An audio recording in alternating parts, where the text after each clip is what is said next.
nó luôn. Gì? Về. Rồi tắm, ở đây tắm thôi rồi.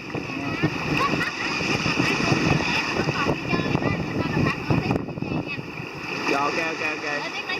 Rồi ok.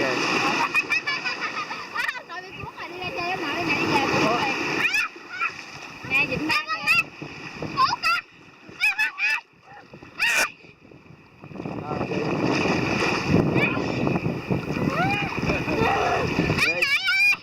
Bạn nó chơi ra chơi nè.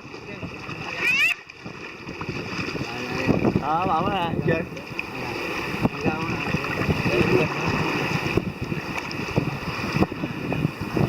Rồi.